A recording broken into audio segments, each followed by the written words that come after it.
അങ്ങനെ ഇന്നൊരു ബിഗ് ടാസ്ക്കാണ്. കാരണം എന്താ പറയുക, ഇതെല്ലാം ഒന്ന് സെറ്റാക്കി എടുക്കണം. ഒരു ഗിയറിൻ്റെ അകത്തേക്ക് അസംബിൾ ചെയ്ത് ഒന്ന് സെറ്റാക്കി എടുത്താലേ ഇതൊരു ഗിയർ ബോക്സ് ഓക്കെ എന്ന് പറയാൻ പറ്റുള്ളൂ. ബാക്കിയെല്ലാം ക്ലച്ച് കാര്യങ്ങളെല്ലാം സെറ്റാക്കി എല്ലാം പക്കാക്കി വെച്ചിട്ടുണ്ട്. കഴുകി കുട്ടപ്പനാക്കി പക്കാക്കി വെച്ചിട്ടുണ്ട് കേട്ടോ. ഇനി ഒരു ഗിയറിൻ്റെ അകത്തേക്ക് ഇതെല്ലാം കയറ്റാണ്ട് കേട്ടോ. എത്ര സാധനം ഉണ്ട് നോക്കിയാൽ. അപ്പോൾ ഇത് ആർക്കും ഒന്ന് കമൻറ്റ് ചെയ്യാൻ പറ്റുമോ, ഇത് ഏത് വണ്ടിയുടെയാണ് ഏതാണെന്നുള്ളത്. ഇത്രയും സാധനം നമ്മൾ സാധാരണ വാൽബോഡിയുടെ വീഡിയോസാണ് കൂടുതൽ ഇടാറ്. പക്ഷേ ഇത്രയും ഒരു ഓട്ടോ ട്രാൻസ്മിഷനിൽ കുറേ സാധനങ്ങളുണ്ട് ചില വണ്ടികൾക്ക്.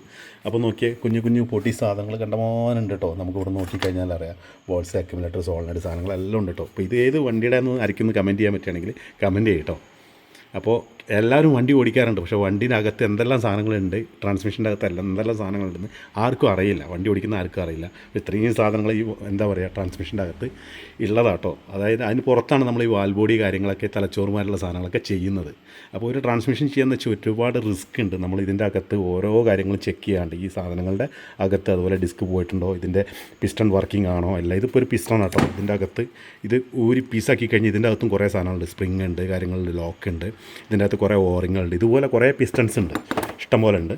അപ്പോൾ ആരെങ്കിലും കമൻറ്റ് ചെയ്യുക ഇത് ഏത് ട്രാൻസ്മിഷനാണെന്ന് ഒരു കമൻറ്റ് ചെയ്യുകയാണെങ്കിൽ കറക്റ്റ് ഒരു റിപ്ലൈയിൽ നല്ലൊരു എന്താ പറയുക പ്രോത്സാഹന സമ്മാനം തന്നെ ഞാൻ തരും കേട്ടോ.